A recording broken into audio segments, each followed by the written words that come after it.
today is going to be on the beautiful face of AIDS. Okay. Now, I have Shay here with me today. And I'll come, welcome Shay. Done. Okay. We want to start off this conversation. It's going to be, tell us a little bit about what's the difference between HIV and AIDS and living with this disease. The difference between HIV and AIDS is that HIV is a human deficiency disease that breaks down the immune system, and AIDS breaks down the total body that can cause death. HIV is not a death wish to death. So that's the difference between HIV and AIDS. And I can tell you a little bit about my story and how I became infected with the virus. Can you speak up just a little bit? It was 1998. I was in a heterosexual relationship, and I was with this guy for about 8 years. Come to find out that the guy was bisexual and he was messing with a man. So all this time you thought it was just you and him, and he actually had, are you hearing this, guys? He actually had a male partner. Okay. Any event that we were in the relationship, a lot of family members knew about his status and they were trying to warn me. But I was so caught up in my addiction at the time, and I was so in love with this guy. I had no clue. I was very naive. But what were some of the symptoms that you started having? When I first became aware that I was ill, I was actually going through a lot of night sweats. I became very sick with flu-like symptoms, as if I was catching a cold that would never heal. Oh, okay, okay. So a lot of you out there, you assume that this guy that you call your mate is only in a relationship with you. And they're out here living double lives. And they're affecting women in record numbers. So, with that being said, I would like to ask you, Benita, I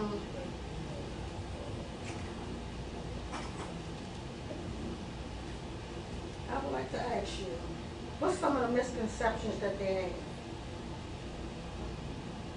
One of the misconceptions that they have about this disease is that the first thing they think is that you can die from it. You actually have a lot of numbers that are changing this day and age where people are living with the virus as well as AIDS because of the pharmaceutical advancement that they had over the years with medication. I want to say that people also get the misconception of thinking that they are exempt and that it can happen to them. Just never know.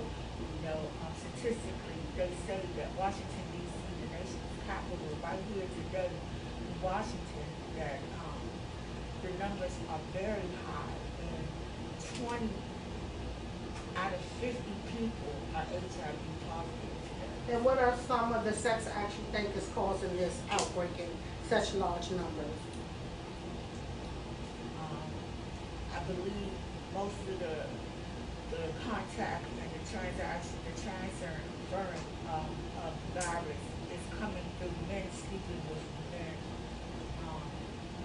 Today, the way that the technology is today and the way that they set up medication, it's a known fact that just looking over the numbers, they had a case of 44,000 people this year in the last couple of months with new cases of people being affected by HIV and AIDS. And only 19% are women. You do know. Yes. So do you think people are living longer with this disease now versus back in the past? Sure, of course I do. And the reason why is because people are becoming more aware and have more education about the disease and how people are living with it. And you have more people coming into the especially where I work, um, they come into the clinics between the ages of 12 and 25. So you wouldn't say this is a death sentence? No.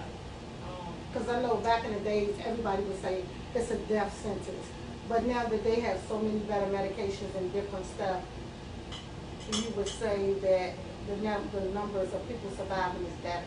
It's much greater, of course, it's much greater. And I strongly encourage people that, these days and age, you have people who, some people just don't care and are not open to going to the doctors and don't have the proper insurance to be able to get the medical attention that they need. But I strongly encourage people all over the world, please do testing and find out what's going on with yourself, so that you can get the proper medical attention that you need to live throughout positive. Yeah, that's absolutely. I would say yes, everyone, please get tested, because I'm telling you, I've lost so many friends and families and different people to this disease, and we can't just say that everybody out here is being honest. Look, me myself go to the doctor. My doctor used to test me all the time, and I used to be like, I'm married. I've been married for 21 years, but he's right. The most people that's coming down with it is women of age. So I thank him now that I'm safe and I don't have anything. But at first you be scared. You don't want to know, but actually you do, because they have so many things and so many programs that can help you now. I also believe that with this day and age, that statistically, it is so many different angles and medication that they are using to be able to save people's lives, that people really should be open to finding out whether or not they're positive. The tests are free all over the nation's capital. You can go to almost any clinic and walk in and ask to be tested for HIV. I also am a firm believer that statistically, the biggest, most highest number of people who are contracting HIV are mostly not just men having sex with men, but also people that are on drugs. Drug abusers are one of the most highest cases that comes into the clinic that are tested positive. So I remind you guys again, if you are on drugs and you're having unprotected sex and risky behavior, they have a medication out there called PrEP. Can you say that just a little bit louder so those that can hear you? They have a medication out here called PrEP that is offered to people who are not positive.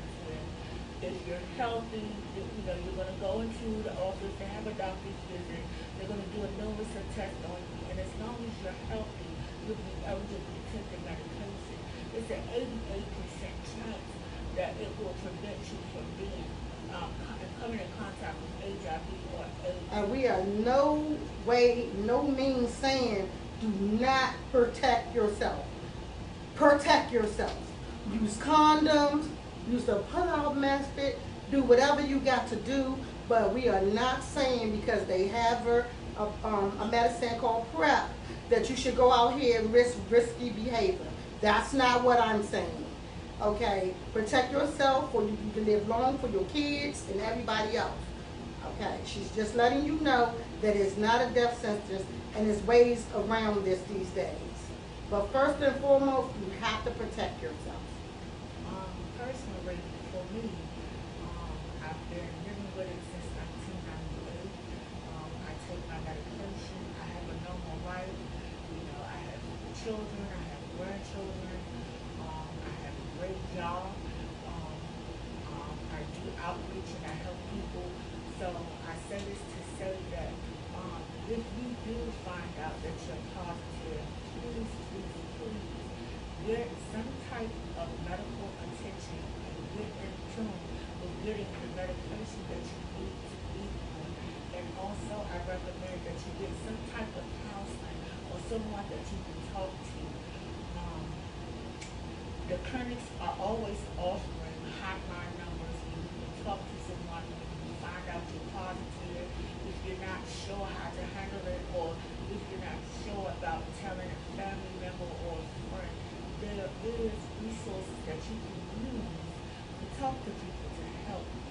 right. And if anybody loves you, they're gonna still love you. You know, it's you can't get it from hugging someone. You can't get it from kissing somebody. You know, or what?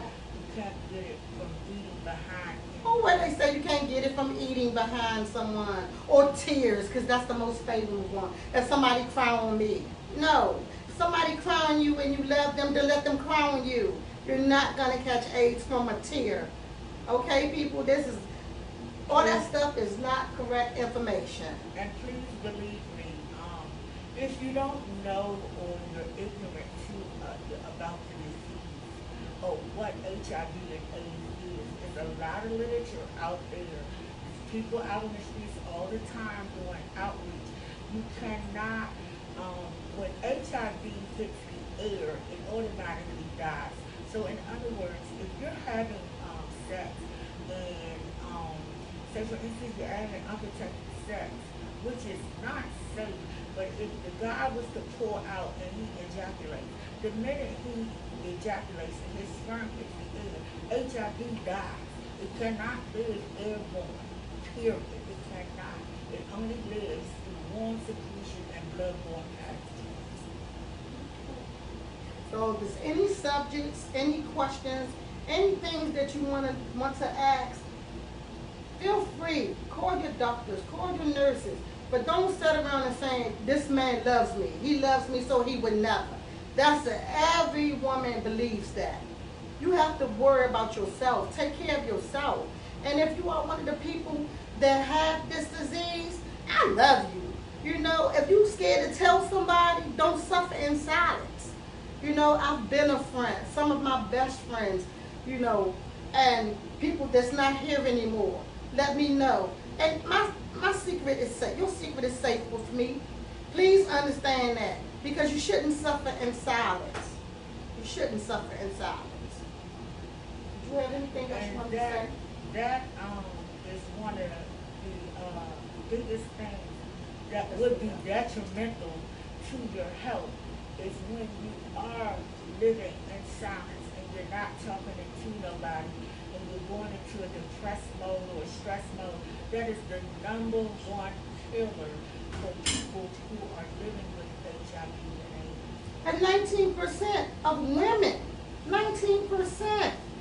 And the other half is what? Men out here that's not saying that they're gay and bisexual, and they're literally running out here having sex with these men, and they're coming home and they're not saying that they are sick. When you found out, what did he say? He told me, that's why I gave you that shit, bitch. A little bit louder, a little bit louder. He said, that's why I gave you that shit, bitch. That's why I gave you that shit, bitch. Now this is someone you love deep. But when you get into an argument or you want to start over or you want to leave, this is what they say. They knew they were sick all along then. All along. You know, it never seems to amaze me, sweetie, that the men in, right here in the nation's capital, how I'm talking about the young, the older men, the gay men, the straight men, how they run around and you have all these thugs, and then you have these husbands and these grandfathers who are actually going home to their mate, but they also have a additional mate, which is a man. When you look up statistically, they said 44,000 cases has just came up, new cases. 44,000 cases. 44,000 Of cases. people being infected with HIV and AIDS, and 19% is only women. That right there alone should tell you something. If it's only 19% of women, it's not that many women, men that's out here, you know, having sex with different women. It has to be men having sex with men. It's men having sex with men. That is a high rate of way that you can come in contact with HIV and AIDS. And this is not me talking, this is statistics. And these days, we have to love ourselves. We have to love ourselves to say, no, I don't feel safe. You know, if I don't feel safe sleeping with you, I'm not going to sleep with you.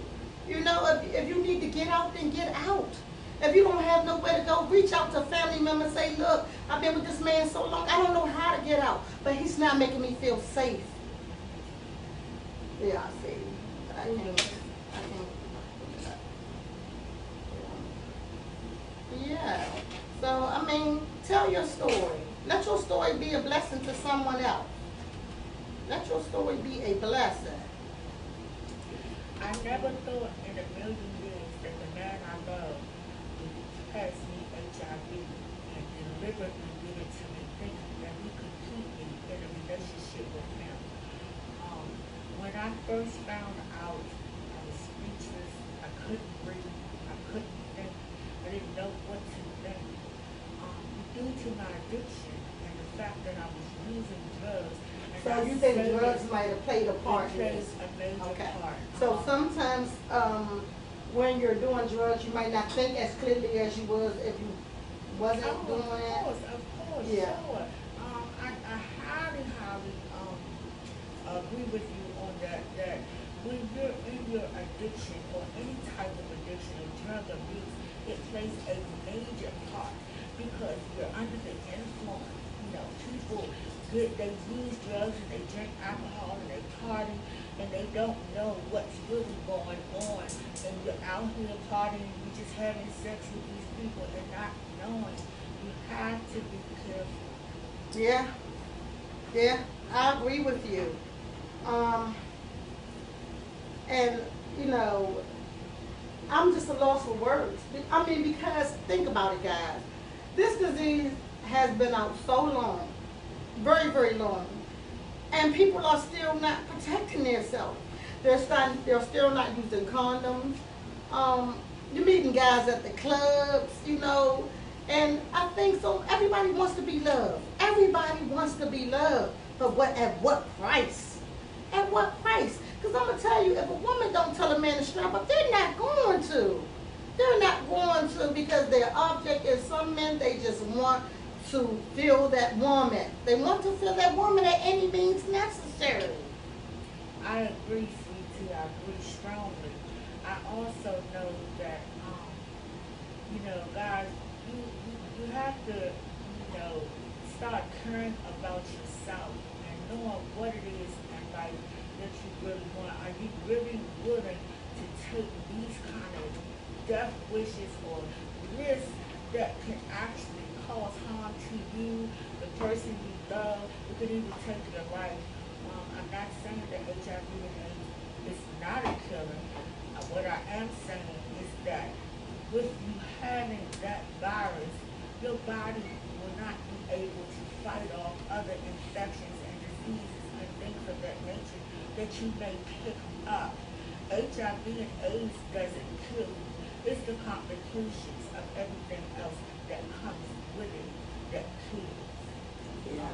You just have to be very mindful this day and age because you know you have people that just don't care. You know, they just don't care. Yeah.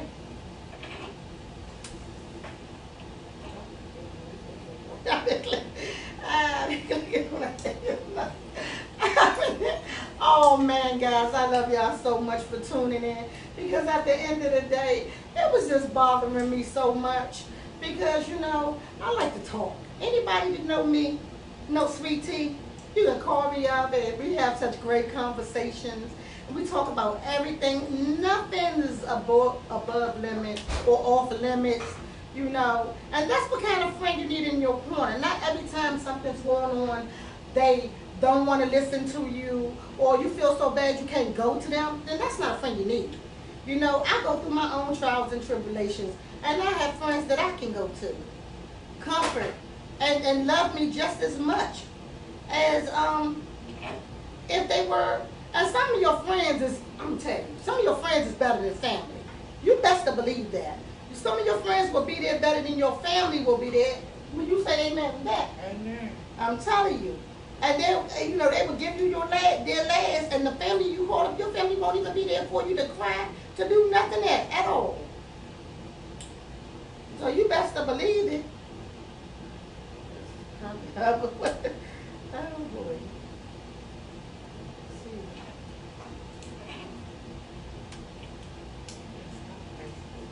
whatever. But that's still wrong. What? I know. That's what we feed on. I was just trying to get this one so I can see the compost. I know. Yeah, they're up there. And they do it real quick. Hmm. Stand to the side and do it. Okay. Hold on for a second. Hold on for a second because there's a few things. They're gonna come from here. Trying to come from here. I'll put on a couple of pounds, family. Don't even get mad at me here, because I'm gonna get them over. You can continue talking. I'll be right back. Family, we just asking if you had any questions and you want to know any more about the disease or about people living with HIV and AIDS, please bring your questions in and your comments. We want to hear from you guys. This is our first time doing this setting, and we're hoping to get through to a lot of people the importance of what's going on out here in our nation's capital and how high the numbers are, and they are continuing to rise. We looked up the numbers once again. I reiterate this. We looked up the numbers, and just 2 months ago, 44,000 people just came in contact with HIV and AIDS, the virus, and 19% are women. You do the math. So I say this to say, continue to tell you guys, if you guys need some support, just find a family member or someone that can support you at this time to get the help that you need. Please, by all means, do not be scared to reach out to get the help that you need. And I'm gonna tell you, Tina, you right. It is very sad, very sad that we have to sit around and we can't trust nobody. Because if you think you can trust, I mean, I get tired of girls saying, oh, but that's not my man, or he wouldn't do that. Oh, come on. How many of us say that? My man would never. Yeah. Out of sight is out of mind. Please believe me when I say out of sight is out of mind. And I hate to see other women fighting over men. I mean, like, you gotta know what you're fighting over. I mean, really, life is too short. It's too short, you guys. I also want to put out there that people who have a drug addiction, you are at greater risk of coming in contact with being infected by the virus. The people that share needles, they do have different clinics where you can get clean and sterile needles to use so that you don't have to share needles. It's just very important, people, that you know that being on drugs, you are at a higher risk of becoming infected with HIV. So you need to make sure you use condoms at all times, especially you guys, women, you have to wake up and use the condoms. Yes. That is so true. You have to use a condom. And how many times have y'all heard a guy say, I don't like condoms. They don't feel well. They don't feel good. Well, when you get sick, how good is that going to feel? Exactly. How good is that going to feel? It's not going to feel very good. I'm not going to hold you here long. Just please tell a friend, tell a sister, tell a loved one. Let's not be a part of that 44, what's that? Thousands of men, women, and children that's affected every year because we just believe in someone that don't believe in themselves. That's pretty much it. I love you. I thank you for tuning in. Thank you for coming. And please, please.